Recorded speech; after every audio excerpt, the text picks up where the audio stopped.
చాలామంది చూసాం కదా, బెహ్రైన్, ఫిన్లాండ్, అట్లాగే అమెరికా, ఇట్లా ప్రపంచవ్యాప్తంగాన దేశవ్యాప్తంగా ప్రతి ఒక్కరికి కూడా ఈరోజు పండుగ రోజు. ప్రతి ఒక్కరు కూడా ఉదయం నుంచే ఆయన పుట్టినరోజు వేడుకలు ఘనంగా జరుపుతున్నారు. గుళ్ళకెళ్ళి ఆయన పేరు మీద అర్చనలు, పూజలు చేయించుకుంటున్నారు. అలాగే తమకు చేతనైతే సహాయం చేయడానికి ముందుకు వస్తున్నారు.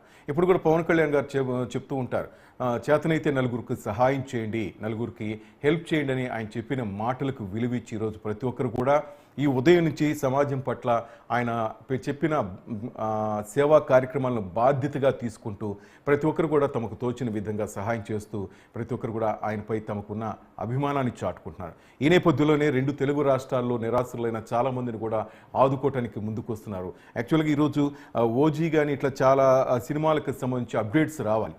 కానీ ఆయన చెప్పారు, ఈరోజు మనం ఇట్లా ఎంజాయ్ చేయాల్సిన సమయం కాదు. చాలామంది పేదలు అన్నం కోసం అలమటిస్తున్నారు. మనం చూస్తున్నాం, చాలా వార్తలు వస్తున్నాయి, వినిపిస్తున్నాయి.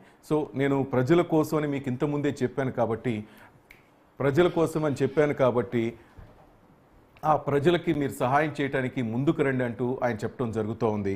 సో పవన్ కళ్యాణ్ అంటే ఒక కామన్ మ్యాన్, ఒక సామాన్యుడిలాగా ఆలోచిస్తాడు కాబట్టి ఆయన బాటలో జనం కోసమే జీవితం అంటూ ఆయన అంకితం చేశారు. మనం చూస్తూనే ఉన్నాం. సినిమాలు కూడా ఇంకా లేవు, ప్రజల కోసమే నేను ముందుంటాను అని ఆయన చెప్పిన విధం కదా.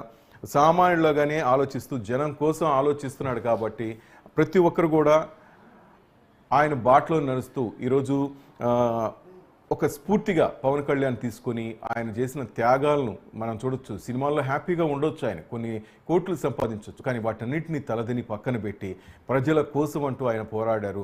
మనం చూడొచ్చు, గత 2 నెలలు ప్రభుత్వం వచ్చి కూడా 2 నెలలు దాటుతుంది అంతే. ఈ 2 నెలల్లోనే చాలామంది చాలా కామెంట్ చేస్తున్నా కూడా ఎంతో మార్పు కనిపిస్తుంది. ఎవరిని ఆయన పట్టించుకోవట్లేదు. తన లక్ష్యాలను సాధించడానికి కోసం బాపూజీ కళను సాకారం చేయాలనే విధంగా ఆయన పంచాయతీరాజ్ శాఖ అని తనకు నచ్చిన శాఖలను తీసుకున్నాడు. ఆ విధంగా ఆయన పయనిస్తూ ఉన్నారు.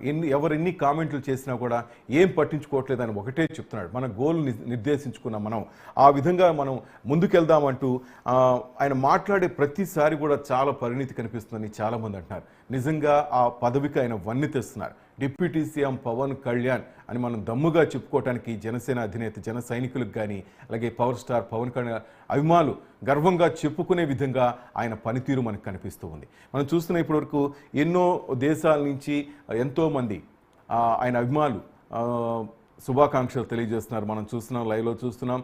నిన్న గబ్బర్ సింగ్ రిలీజ్ అని చెప్పి ఇటు హైదరాబాద్లో కానీ అటు చాలా చోట్ల కూడా ఆయన అభిమానుల థియేటర్ల వద్ద సందడి మనం చూస్తున్నాం.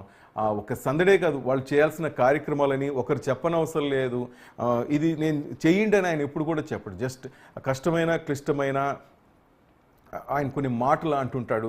నేను చెప్పిన విధంగా నా అభిమానులు కానీ వీర సైనికులు పనిచేయండి, ఎవరి మాటలు పట్టించుకోకండి. ఆయన మెయిన్గా చెప్పేది ఒకటి, ఒక సామాన్యుడిలాగా మనం ఆలోచిద్దాం. ఎవరైతే ఆపత్కాలంలో ఉంటారో వాళ్ళకి మనం సహాయం చేద్దాం. జనసేన అధినేత సిద్ధాంతాలు కూడా అవే. అందుకే ఈరోజు ఆయన డిప్యూటీ సీఎం అయ్యారు. దాదాపు 10 సంవత్సరాలకు పైగా ఎన్నో అవమానాలు ఎదుర్కొన్నారు.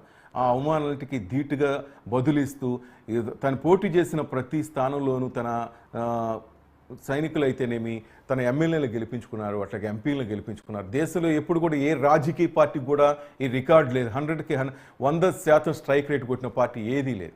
మొట్టమొదటిసారి జనసేన ఆ విధంగా రిజల్ట్ సాధించింది. ఆ తర్వాత మనం చూస్తూనే ఉన్నాం.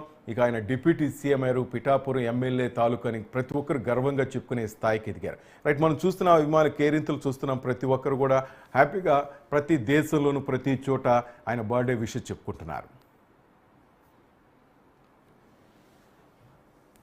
రైట్, సినీ ప్రముఖులు కూడా చాలామంది